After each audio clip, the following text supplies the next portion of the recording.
Today on 7th Circle Gaming, we're going to be talking about the game Pillars of Eternity.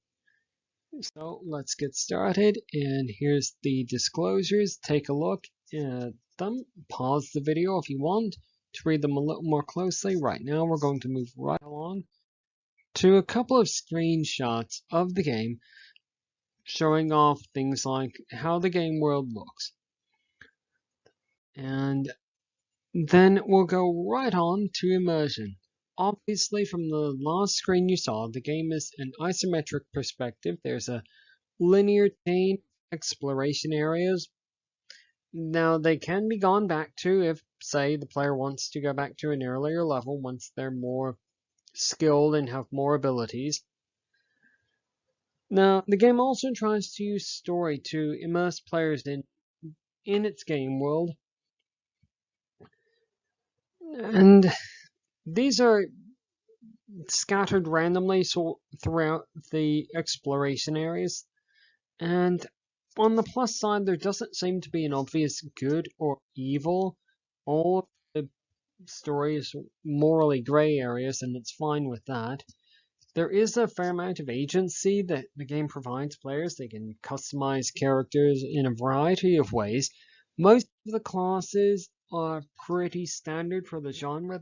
There were three that seemed to be somewhat unique, and there were some unique species to try out in the game.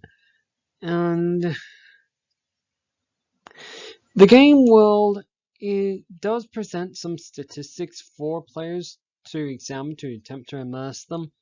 Overall, it is a very standardized, vaguely low fantasy world that is relatable, but not terribly relatable or not terribly familiar. We'll put it that way. So overall, for Immersion, the game is earning a 5 out of 15. And what we're looking at now is the pre-game difficulty selection screen. And we'll get into that a little bit more, but we did want to bring that up now to show off that there are quite a few options for difficulty, and then there are some modifiers to make the game even more difficult or make the game at one level more difficult than it would otherwise be. So, this is a screen grab of the user interface of the game, highlighting a couple of things. The lower screenshot shows off just the standard user interface, and what we're looking at on the top is more of the combat or battle interactions user interface, in as much as it shows off what the spells are and what the weapons are. So let's talk a little bit more about difficulty. As we saw, the game provides a significant amount of guidance for new players on what difficulty to select. There are options for experienced players to increase the challenge level to what they want. The descriptions of what those options are going to do is pretty vague or non-existent.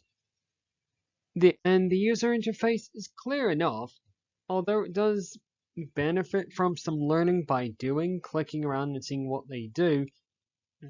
We did find that there is some confusion at times about whether left clicking or right click will activate abilities or not. So the game is earning a 4 out of 15 for difficulty. And let's move on and talk a little bit about lasting appeal.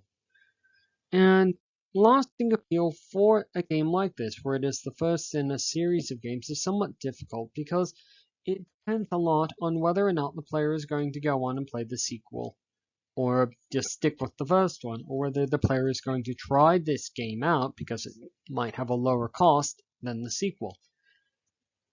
So there's always that question. There is a fair amount of downloadable content available for the game. It does not support mods, so it is earning a tenuous 2 out of 15. It does a fair job of immersing the player into the game world. The player doesn't necessarily have to immerse themselves. But everything hanging over the game like a shadow is the knowledge that there is a second game to try. So then, let's move on and talk about the final analysis. Overall, the game is earning an average score of 3.6 out of 15, and on a highly subjective note, just caveat that, the story seems really to be a mature story. There isn't a clear good or evil. Everything is in shades of gray. And now to put our objectivity shoes back on, the game it seems difficult, but fair. There are a fair amount of unusual classes and species to try out. There was some confusion about the user interface and what activated or what cancelled an ability.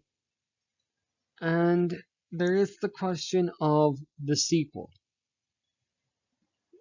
that hangs over this game, as we've noted previously. So overall, the game is earning a 3 out of 16, or 3.6 out of 15.